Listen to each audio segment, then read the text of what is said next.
Harlem, 1958. The Cotton Club was packed wall to wall, 400 people dressed in their finest, diamond earrings catching the stage lights, expensive cologne mixing with cigar smoke, the kind of Friday night where fortunes changed hands over card games and whispered conversations in dark corners. On stage, Ella Fitzgerald stood in a midnight blue gown that cost more than most men in that room made in a month, her voice filling every inch of the space with a rendition of Summertime so perfect it made grown men weep into their bourbon. But one man wasn't listening. Tony the Collector Marconi sat at a front row table. Table 3, reserved for made men and high rollers. He wore a cream-colored suit that screamed new money, a gold watch on each wrist, diamond rings on 3 fingers. He was 32 years old, Sicilian-born, Brooklyn-raised, collecting tribute for the Genovese family across Harlem's nightclub district. And he was drunk. Halfway through Ella's third song, Tony's voice cut through the music like a knife through silk. "Hey, chocolate, sing something we can dance to." The room went silent. Not gradually, instantly, like someone had sucked all the oxygen out of the Cotton Club in a single breath. Ella's voice faltered mid-note. The band behind her stopped playing, instruments lowering slowly, eyes wide. 400 people froze, drinks halfway to lips, cards held mid-deal, conversations dying on tongues, because everyone in that room understood something Tony Marconi clearly didn't. You could disrespect a lot of things in Harlem. You could cheat at cards if you were smart enough. You could water down whiskey if you thought you'd get away with it. You could even skim a little off the top of protection money if you had a death wish. But you did not disrespect Ella Fitzgerald. Not in Harlem. And definitely not in a club where Bumpy Johnson had a permanent corner table. Table 12, back corner, always reserved, 2 seats, one for Bumpy, one for whoever was important enough to sit with the man who actually ran Harlem, regardless of what the Italians told themselves. That night, the second chair was empty. Bumpy sat alone, wearing a charcoal gray suit that had seen better days, shoes scuffed from walking the neighborhood streets he controlled without ever needing to announce it. He was 51 years old, fresh out of his second stint in Alcatraz, gray touching his temples now, lines deeper around his eyes. He looked like a grandfather. He was anything but. His hands rested on the table, perfectly still. His eyes never left Tony Marconi. The Cotton Club's owner, Marcus Thompson, appeared from the shadows near the bar, moving fast toward table 3, hands already raised in a placating gesture, sweat visible on his forehead, despite the air conditioning. "Mr. Marconi, perhaps we should." Tony waved him off like swatting a fly. "I said sing something we can dance to." "What? She don't speak English?" He turned to his crew, 3 younger guys who laughed on command, their laughter hollow and desperate in the suffocating silence. Ella Fitzgerald, one of the greatest voices America had ever produced, a woman who'd sung for presidents and kings, stood frozen on that stage. Her hands trembled slightly at her sides. She'd faced racism her entire life, had been turned away from hotels and restaurants despite her fame. But this was different. This was her sanctuary. This was Harlem. This wasn't supposed to happen here. Bumpy Johnson stood up. The movement was slow, deliberate, the scrape of his chair against the hardwood floor somehow louder than it should have been. He buttoned his suit jacket with precise, careful movements, each button a statement, each second of silence a threat. He walked toward table 3, and the crowd parted without being asked, creating a clear path through the center of the Cotton Club. Tony Marconi was still laughing when Bumpy reached his table. "Stand up." 2 words. Quiet. Conversational. But something in Bumpy's voice made Tony's laughter die in his throat. The collector looked up, squinting through his whiskey haze, trying to place the old man in the worn suit standing over. "Tim, do I know you, old-timer?" Bumpy didn't repeat himself. He just waited, hands loose at his sides, face showing nothing. Not anger, not impatience, Nothing. And that nothing was more terrifying than rage would have been. One of Tony's crew, a kid named Polly who'd grown up in Harlem before moving to Brooklyn, recognized Bumpy first. His face went white. "Tony, that's—" "I'm talking," Tony cut him off, still drunk enough to mistake silence for weakness. "You got something to say, old man? You can wait your turn." The Cotton Club's bartender, an ex-boxer named James, who'd known Bumpy since 1935, quietly reached under the bar and unplugged the phone. Whatever was about to happen, the police didn't need to be involved. This was Harlem business. Bumpy's voice stayed quiet, but now everyone in the room could hear him. "You walked into a Harlem establishment. You disrespected a Harlem legend.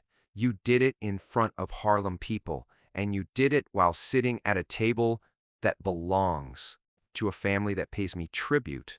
Tony's hand moved toward his waistband. It was instinct, muscle memory, the move every collector learned their first week on the job. But he didn't even get his fingers on the gun before Bumpy's hand clamped around his wrist like a vice. "Don't." Still quiet, still conversational. "That would be your last mistake, and I don't think you want to die over bad manners." For the first time, Tony Marconi felt something cold crawl up his spine. His crew had gone perfectly still, none of them moving to help. Paulie had his hands on the table, clearly visible, deliberately, non-threatening. The other two were staring at the floor. "Do you know who I work for?" Tony tried one more time, voice shaking now. "The Genovese family. You touch me, you're starting a war." Bumpy smiled. It wasn't a pleasant smile. "Son, the Genovese family pays me $10,000 a month for the privilege of collecting in Harlem.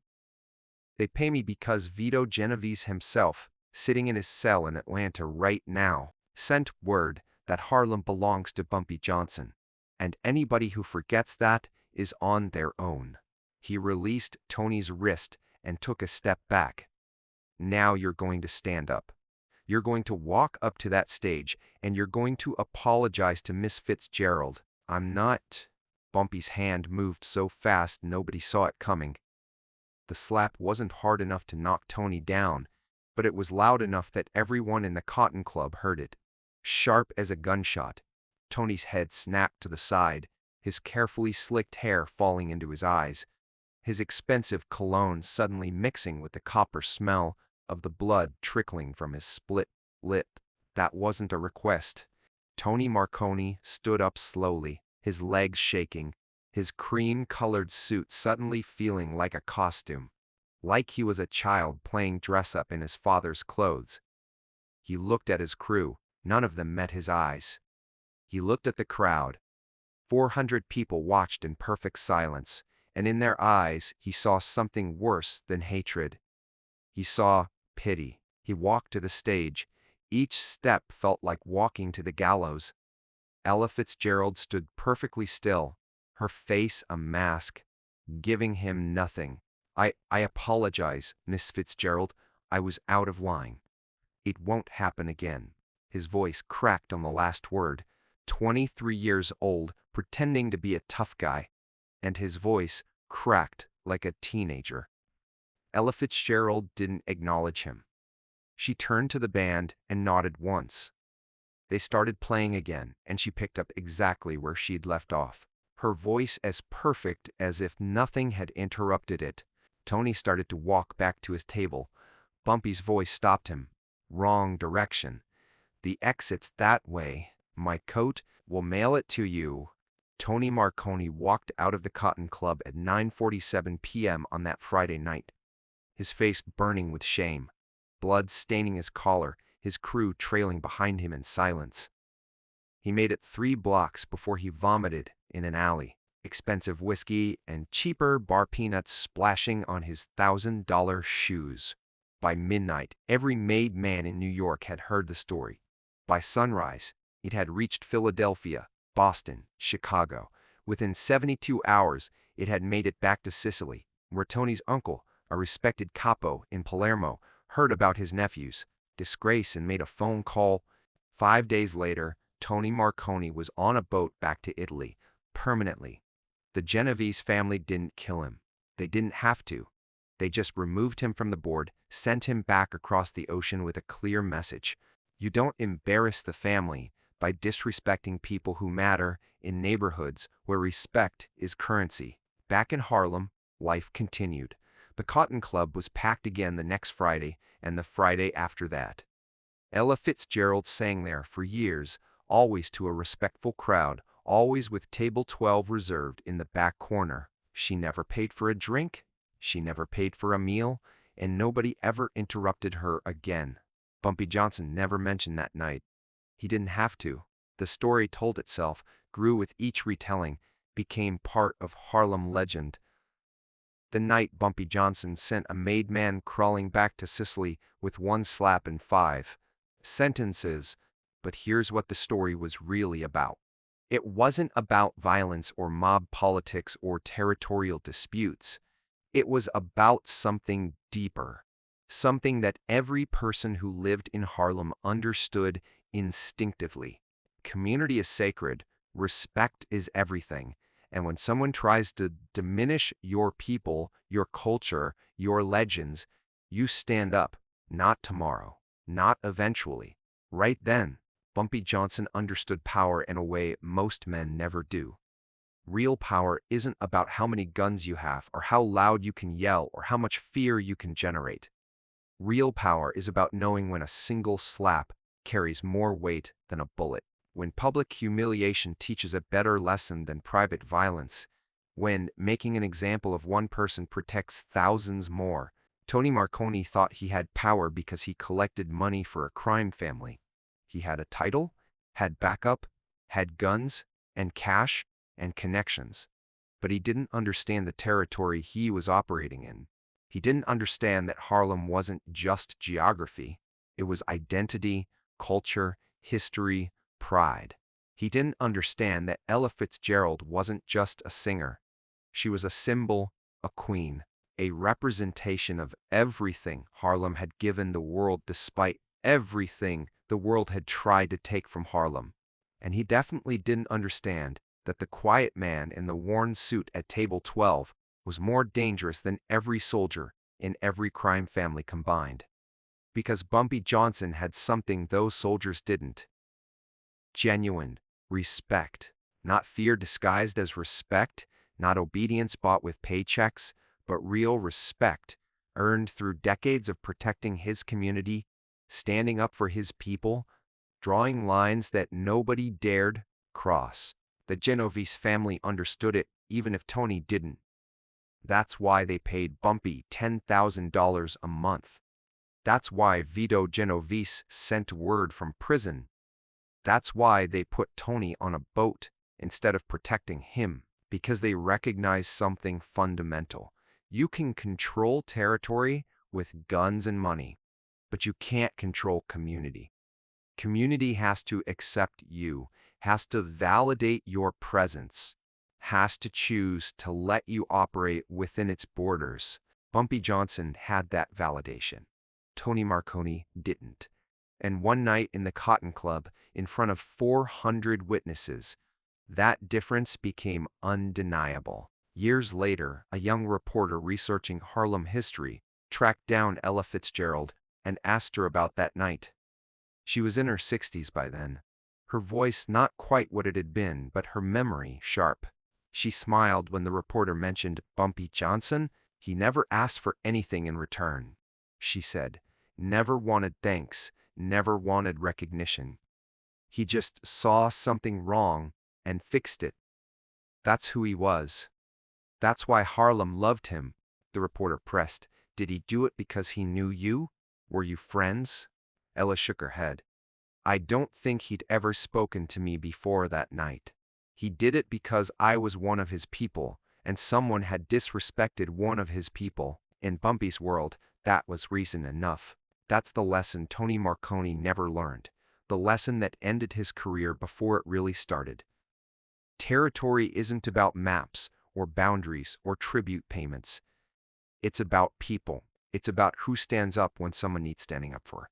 It's about who draws the line when a line needs drawing. Bumpy Johnson drew that line at table 3 in the Cotton Club, drew it with a quiet voice and a single slap, drew it so clearly that the reverberations lasted decades, and Tony the collector, Marconi, learned, too late, at too high a cost, that collecting money is easy. Earning respect is hard, and disrespecting legends in their own kingdom is impossible to survive. So here's a question worth thinking about. In your world, in your community, when you see something wrong, do you stand up? Do you draw the line? Or do you laugh along with the Tony Marconis of the world, hoping the moment passes? Hoping someone else will handle it, hoping that silence is safer than action. Bumpy Johnson knew silence is never safe. Silence is just permission for disrespect to continue, for boundaries to erode, for community to crumble. And that night, in 1958, he reminded everyone that some things are worth standing up for, even if we're standing alone, even if you're facing made men with guns and connections, even if the easier choice is to stay seated at table 12 and mind your business. He stood up. Ella sang again. Tony Marconi sailed to Sicily. And Harlem remembered.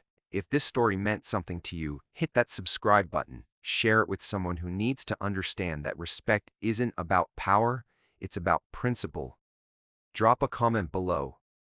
Would you have stood up, like Bumpy, or would you have stayed seated?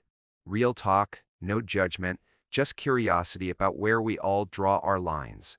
And if you want to hear more stories about the real Harlem, the real power dynamics, the real legends who built empires with intelligence instead of violence, we've got a whole playlist waiting for you. Because these stories matter, history matters, and understanding how respect actually works matters more today than ever. Until next time, remember, real power isn't loud, it's quiet, and sometimes it sounds exactly like Bumpy Johnson saying two words: stand up.